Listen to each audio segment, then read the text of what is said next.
जय श्री राधे, जय श्री वृंदावन।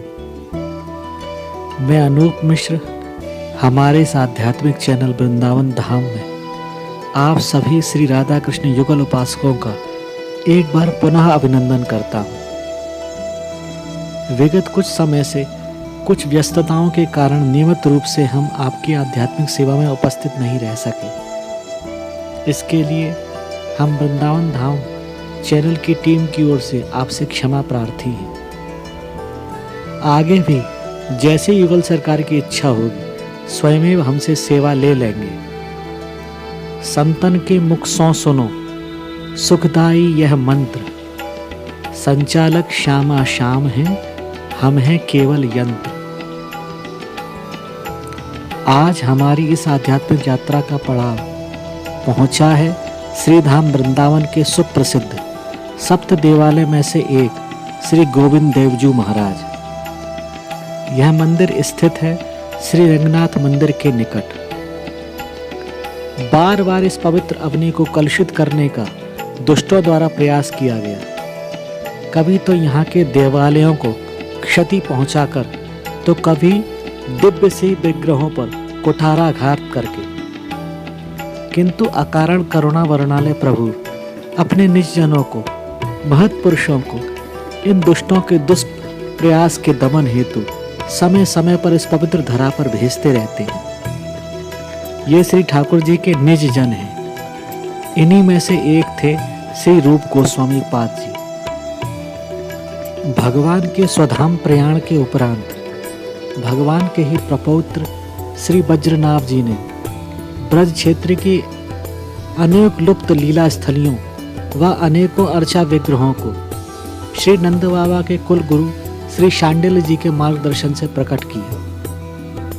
श्री वज्रनाभ जी की माता बाणासुर की पुत्री उषा जी ने भगवान श्री कृष्ण का दर्शन किया था और उनका कहना था कि श्री मदन मोहन जी के श्री चरण, श्री गोपीनाथ जी का वक्षस्थल एवं श्री गोविंद जी का मुखारविंद भगवान श्री कृष्ण से पूर्णतः मिलता है।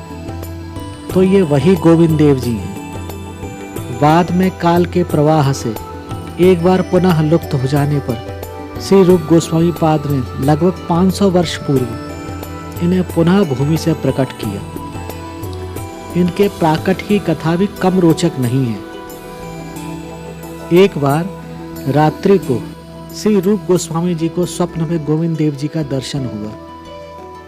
भगवान ने कहा, बाबा मैं यहाँ गोमा टीला के नीचे दबे पड़ा हूँ और तू चैन ते सोए रहे हो।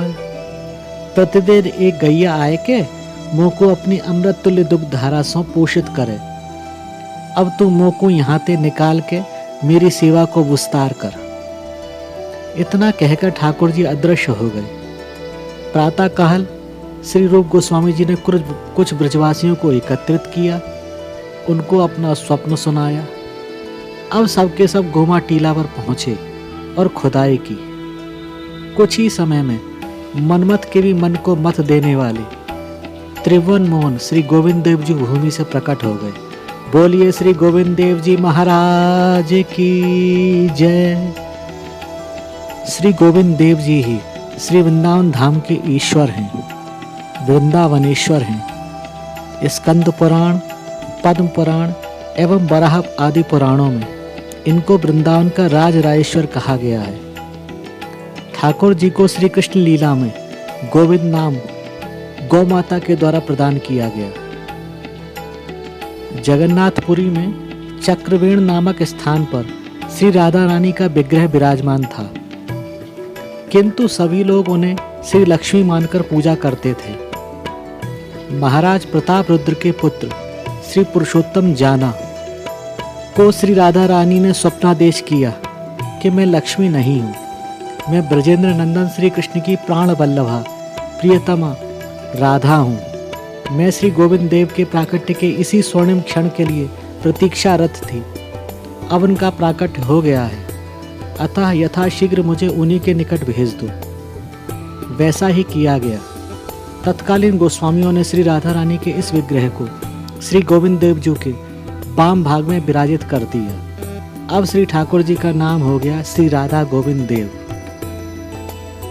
सन 1590 में श्री रघुनाथ भट्ट गोस्वामी जी के शिष्य जयपुर के महाराजा मान सिंह जी ने अपने गुरुदेव की आज्ञा से लाल पत्थरों द्वारा 7 मंजिल का एक बृहद मंदिर बनवाया।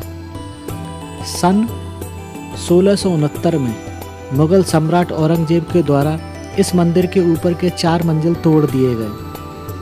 श्री विग्रह को पूर्व ही जयपुर भेज दिया गया था, जो अद्यावधि वहीं विराजमान होकर भक्तों को दर्शन दे रहे हैं।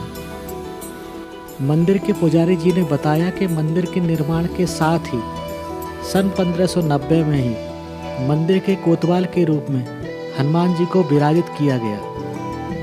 जब औरंगजेब की सेना श्री गोविंद देव मंदिर को तोड़ रही थी, तो ब्रजवासियों ने हनुमान जी से मंदिर की रक्षा की प्रार्थना की।